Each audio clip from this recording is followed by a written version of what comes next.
dad was the first COVID patient in Indiana, and he was a really healthy guy, didn't have any autoimmune underlying issues that we knew of. He was doing a push-up contest 3 days before for the troops, and he started to feel ill, went to the emergency room. They tested him for COVID. It was the first week before lockdown. Called my doctor first thing in the morning. His first words were like, "You've got to be kidding." And he just kept getting worse and worse. Here it is 24 hours later, and after doing a push-up challenge, my left lung is almost completely collapsed. And you have pneumonia on top of that. And go home and rest, and we'll give you some medication. We'll call you. You should be fine. It was scary. My dad has always been invincible in my eyes, and he's a big, healthy, strong guy. My wife, God bless her, came in to check on me. It wasn't time to check on me to see if I needed a drink or something.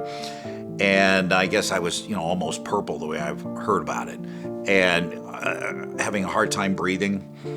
And she calls the medics right away.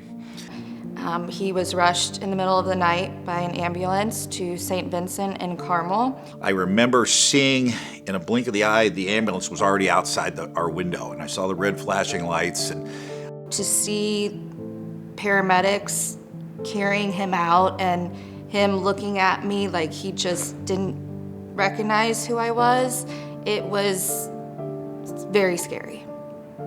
We got a call about 2 hours later that they immediately ventilated him, and he was then on a ventilator for the next 18 days. At one point, my liver, kidneys, everything was failing. They were going to transfer me to a different facility, basically to end the life. We got a call that he wasn't responding to anything and that they had tried everything and they wanted to pull the plug.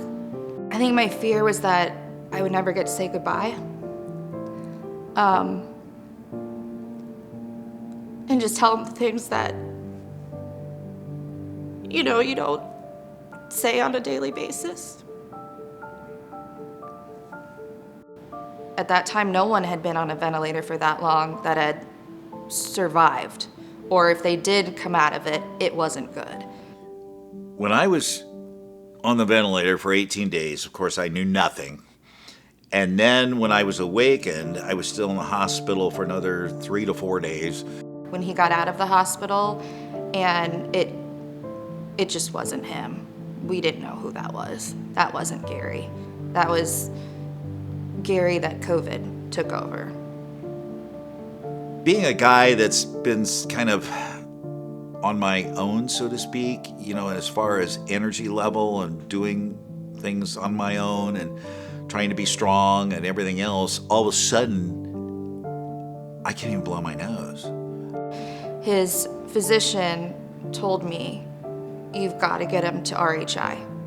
He will recover at any rehabilitation facility, but he will not be Gary again if he doesn't go to RHI."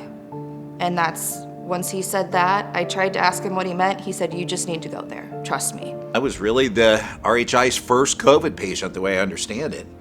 And so I had my own private room, which was nice, great view. Staff was amazing. We got him into RHI, and I just felt like, okay, he's in a safe place now.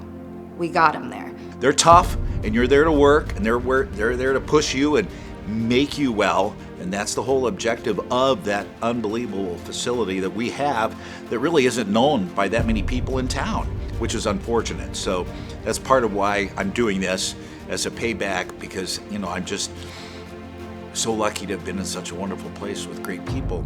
The communication at RHI was amazing. We didn't have to ever call anyone. We would get updates. We were never left wondering, did he fall today? Is he okay? Is he getting enough food, water?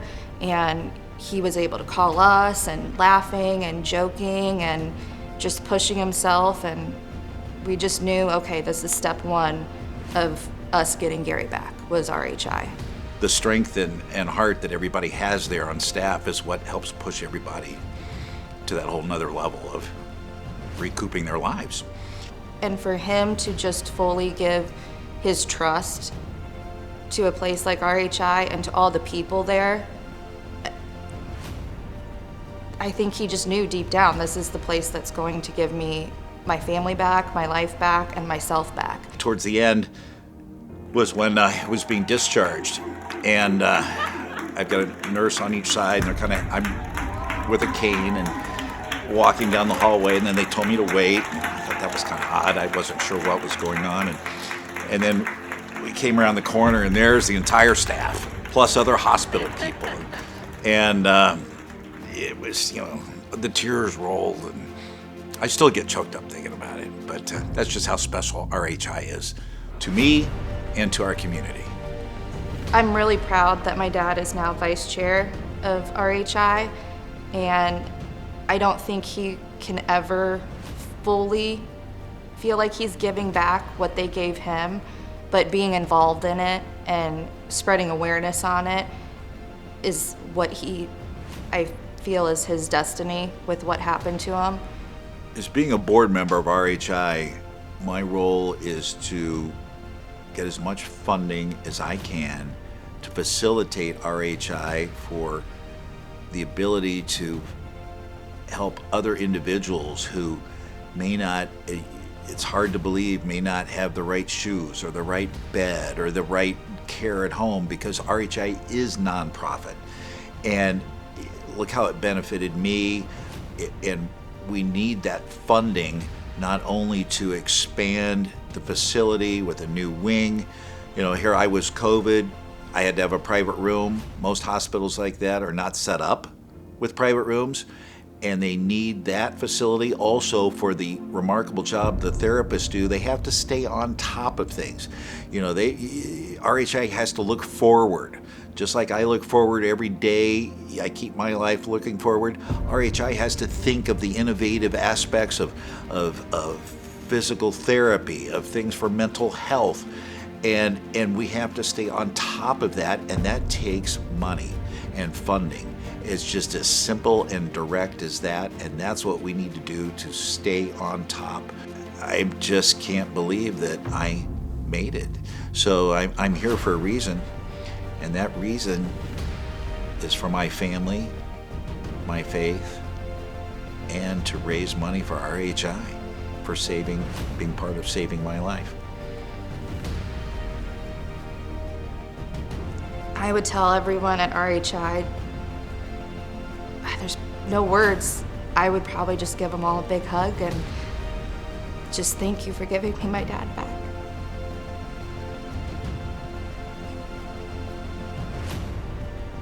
They don't realize how they affect people's lives. We're there for a week, we're there for a month, we're there for 6 months, and then we move on, and they move on, but we never forget them. They may remember us, but we remember them in a whole different way that we'll never forget.